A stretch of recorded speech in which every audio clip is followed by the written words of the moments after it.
विद्यार्थी मित्रांनो, भाषा अभ्यास या विभागातील आ घटक आपण आज घेणार आहोत। या भाषा अभ्यासाच्या 10वीच्या व्हिडिओ मालिकेमध्ये आपणा सर्वांचं पुनश्च स्वागत। हा जो घटक आहे तो भाषिक घटक आहे, म्हणजे शब्द आणि भाषा याचं पूर्वज्ञान तुम्हाला किती आहे याच्यावर आधारित ही कृती असते। अवघड असं काही नाही, सोप्यातलं सोपं आहे। कारण या भाषिक घटकामध्ये येणारे जे काही उपघटक आहेत, आपल्याला जी कृती सोडवायची आहे, हे आम्ही याच्या आधीच्या वर्गामध्ये इयत्तामध्ये त्याचा अभ्यास पण केलाय, यशस्वीपणे ती कृती पूर्ण पण केलेली आहे।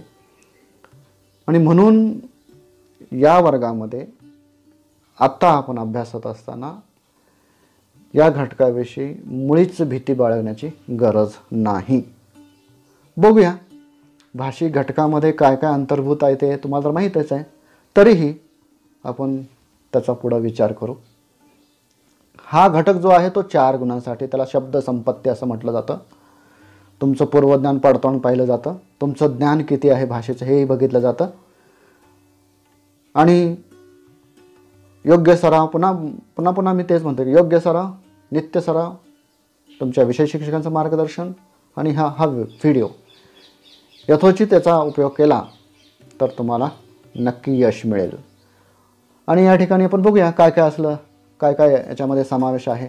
समानार्थी शब्द आहे, विरुद्धार्थी शब्द आहे, त्यानंतर एक वचन अनेक वचन असा आहे, त्यानंतर शब्द समूह दिला जातो, त्यापैकी 2 सोडवणे अपेक्षित आहे, त्यानंतर शब्दातील अक्षरांपासून अर्थपूर्ण शब्द तयार करणे याचा विचार केला जातो। म्हणजे एकूण असे 5 घटक आहेत। आणि या 5 घटकापैकी 4 घटकावर कृती विचारली जाते, आणि आपण 4 घटकावर कृती विचारली जाते म्हणून हे गाळून टाकू असं पण नाही। 5च्या 5 घटकाचा विचार आपल्याला करायचा आहे, ऑप्शनला काहीच ठेवायचं नाही। म्हणजे लक्षात येते का, एक गाळून बाकीचे 4 करू नको, तसं नाही करायचं। समानार्थी शब्द, विरुद्धार्थी शब्द, एक वचन अनेक वचन, शब्दसमूहाबद्दल एक शब्द, आणि शब्दातील अक्षरापासून अर्थपूर्ण शब्द तयार करणे, ह्या 5च्या 5 घटकांचा आपण विचार करूया। करायलाच पाहिजे तसंच, ऑप्शन आपल्याला ठेवायचं नाही, हे लक्षात ठेवा। आता आपण त्यातला पहिला भाग घेऊया, समानार्थी शब्द, विरुद्धार्थी शब्द। समानार्थी शब्द असो, विरुद्धार्थी शब्द असो, हे आमच्या नजरेखालून हे शब्द गेलेले आहेत, आम्ही ते वाचलेलं आहे, सोडवलेलं आहे, एवढी खात्री मात्र मनामध्ये ठेवायची। आणि आता तुमच्यासमोर जे स्क्रीनवर जे शब्द दिसत आहेत ते आपल्या पाठातले आहेत, आपण ते वाचलेले आहेत, त्याचे समानार्थी शब्द आपल्याला माहीत आहे, विरुद्धार्थी शब्द हेही माहीत आहे, तरी देखील ते वाचायचं, ते लक्षात ठेवायचं, समजून घेऊन वाचायचं बरं का, पाठांतर नाही, समजून घेऊन वाचायचं, आकलन आपल्याला होईल त्या पद्धतीने आपण त्याचं वाचन करायचं, लक्षात ठेवायचं। लक्षात ठेवणे म्हणतो मी, पाठांतर नाही। त्यानंतर जाऊया पुढे, काय आहे बघूया। एक वचन अनेक वचन, हेही आम्ही आधीच्या वर्गापासून, स्कॉलरशिप असेल किंवा आपले नेहमीचे शाळेचे विषयाच्या संदर्भात तास असतील, त्या तासात आपण पाठ्यपुस्तकातून ह्या सगळ्या गोष्टी शिकलेल्या आहेत। वाक्यातील नामावरून एखाद्या वस्तूचे किंवा व्यक्तीचे, प्राण्याचे जसे लिंग समजते, तसेच ते एक आहेत की अनेक आहेत हे समजते, त्याला व्याकरणात वचन असं म्हटलं जातं। नाम किंवा कोणत्याही तत्सम विकारी शब्दाच्या अंगी संख्या दाखवण्याचा जो गुणधर्म असतो त्यास वचन असे म्हणतात। नामाच्या ठिकाणी संख्या सुचवण्यासाठी जो धर्म असतो त्यास वचन असे म्हणतात। वचनाचे असे वेगवेगळे व्याख्या आहेत बघा, तुम्हाला लक्षात येईल। या ठिकाणी तुम्हाला काय करायचं आहे हे लक्षात आलं का? म्हणजे या ठिकाणी एक वचन कोणते शब्द आहेत, एक वचन म्हणजे काय, त्याची उदाहरणं म्हणजे कोणती, हे लक्षात येईल तुमच्या। एक वचन म्हणजे काय, जेव्हा नामाच्या रूपावरून एका वस्तूचा बोध होतो तेव्हा त्यास एक वचन असे म्हणतात। म्हणजे ते एखादी झाड झाड हा शब्द उच्चारल्याबरोबर ते कुठल्या वचनात हे लक्षात येईल. पुस्तक, पुस्तके, म्हणजे उदाहरणं तुमच्यासमोर ठेवलीत मी.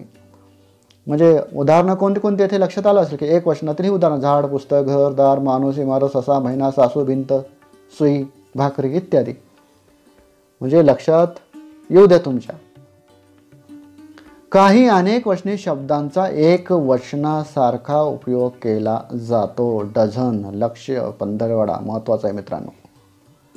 त्यानंतर पुढे पहा, विपुलता व मुबलकता दर्शवण्यासाठी एक वचनांचा उपयोग करतात. उदाहरणार्थ पंढरीत यंदा लाख माणसं जमली. मुबलकता लाख, पण त्याचा उपयोग वाक्यामध्ये एक वचनासारखा केलेला आहे. ह्याही गोष्टी लक्षात घ्या. या ठिकाणी पुढे जाऊया. अनेक वचन कशाला म्हणतात? नामाच्या रूपावरून अनेक वस्तूंचा बोध होतो, त्यास अनेक वचन असे म्हणतात. उदाहरण दिलेले झाडी, पुस्तके, घरे, दारे, महिने, पिसवा, विहिरी, गंमत ह्यासारखे शब्द आणखीन बरेच उदाहरण दिलेले आहेत. आता महत्त्वाचं काय, विशेष नामाचे व भाववाचक नामाचे अनेक वचनी रूप होत नाहीत. हेही गोष्ट महत्त्वाची लक्षात ठेवा. काही शब्द अनेक वचनातच आढळतात. उदाहरणार्थ डोहाळे, शहारे, कांजिण्या, आट्यापाट्या हे अनेक वचनाचेच शब्द आहेत. हे एक वचनी होत नाहीत. म्हणून असे पण शब्द आपण लक्षात ठेवायचे आणि आपल्याला सराव करायचा आहे. पुढे जाऊया. शब्द समूहाबद्दल एक शब्द लिहिणे. आता कशा पद्धतीने दिलेले असतात बघा. 3 शब्दसमूह दिले जातात, पैकी 2 सोडवणे बंधनकारक आहे.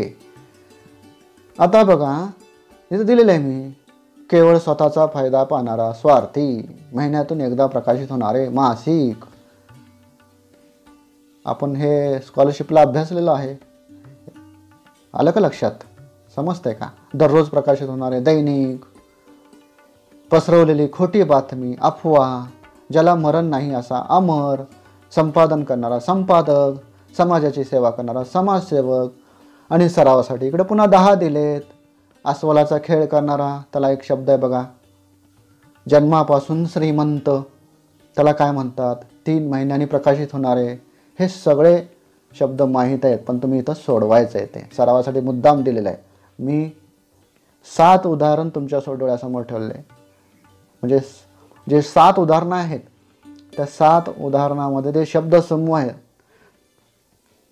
त्या शब्दसमूहाबद्दलचा एक शब्द तुम्हाला इथं दिलेला आहे प्रत्येक वाक्याच्या समोर, शब्दसमूहासमोर. आता इकडं 10 उदाहरणं दिलेत, फक्त शब्दसमूह दिलेला आहे. एक त्या शब्दसमूहाबद्दलचा एक शब्द तुम्ही लिहायचा आहे आणि पूर्ण 10च्या 10 लिहायचे. नाही जर समजलं तर तुमच्या विषय शिक्षकांशी संपर्क साधा किंवा मला मेल करा. पुढे जाऊया आपण.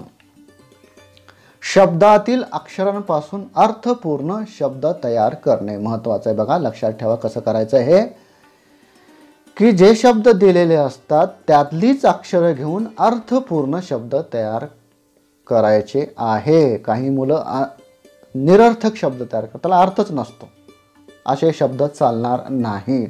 त्यासाठी मी तुम्हाला इथं उदाहरण मुद्दाम दिलेलं आहे. विनायक हा शब्द आहे, पण त्यातलीच अक्षरे घेऊन आपण शब्द तयार केले. नायक, नाक. आता दळणवळण, दळणवळण किंवा रूप, रस, गंध, मय हा शब्द आपल्या पाठातलाच आहे. रस आहे, गंध आहे, रूप आहे, मध आहे. म्हणजे हे 2 आपल्याला अर्थपूर्ण शब्द तयार करायचे आहेत. तर मी मुद्दाम एक्स्ट्रा दिलेले आहेत, जास्त दिलेले आहेत की कळावं बा की अर्थपूर्ण कसे शब्द तयार होतात. आता रस तुम्हाला माहिती आहे, रस काय, त्याला अर्थ आहे. गंध म्हणजे सुगंध, वास. रूप म्हणजे जे देखणं रूप आहे त्याला म्हणतात. मध सगळ्यांना माहिती आहे, त्याला अर्थ आहे. आपण सांगू शकतो त्याला काय अर्थ आहे. वसंत, हृदय, संत, वय. वसंत हृदय पासून तयार होणारे, त्यातील अक्षरापासून तयार होणारे आपण 4 शब्द इथं दिलेले आहेत, अर्थ आहेत त्याला. मग असे अर्थपूर्ण, सगळ्यात महत्त्वाचं लक्षात घ्या, अर्थपूर्ण हा शब्द लक्षात घ्या. अर्थपूर्ण आपल्याला शब्द तयार करायचे आहेत. खाली उदाहरणं दिलेलं आहे. वृक्ष, वनस्पती, बेजबाबदारपणा, धरणी माता, बालपण, प्रसार माध्यम. या शब्दांकडे म्हणजे याच्यासारखे जे शब्द आहेत ना, त्या शब्दांचं जर नीट सूक्ष्म निरीक्षण केलं तर तुम्हाला सहज 2 शब्द अर्थपूर्ण लगेच लक्षात येतील. म्हणजे काय अवघड आहे सांगा बरं? काही नाही, इथं चुकू नका. आणि आपण घाई गडबडीमध्ये किरकोळ चुका होतात आपल्याकडनं आणि आमचे गुण आपल्या हातचे असून देखील हातातनं निघून जातात. मग नंतर पश्चाताप करून काहीच उपयोग नाही ना. आधीच तयारी व्यवस्थित करायची आपण, हे लक्षात घ्या.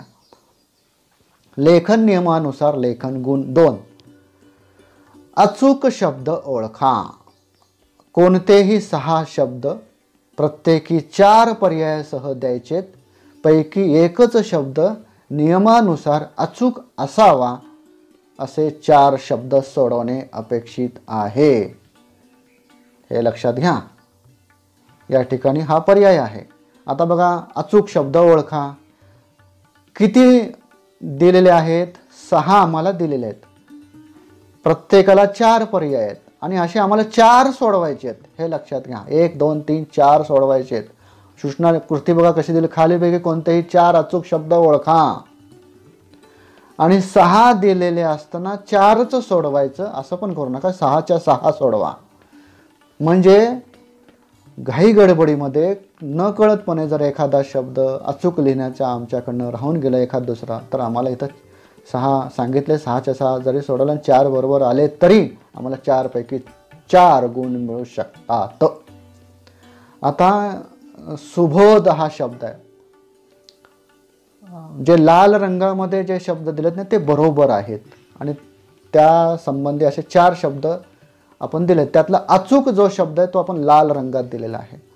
म्हणजे तुमच्या लक्षात येईल. एखादं उदाहरण, फक्त 6वं उदाहरण बघूया. सामुदायिक, समुदायिक, सामुदायिक, सामुदायिक. कुठलं बरोबर आहे? काना तर राहिलेला असतो, उकार तरी बदललेला असतो, काहीतरी झालेलं असतं, चुकीचं दिलेलं असतं. फक्त एक अचूक असतो, बिनचूक असतो, तो ओळखायचा आणि आपल्याला लिहायचं. ह्याला आर आहे.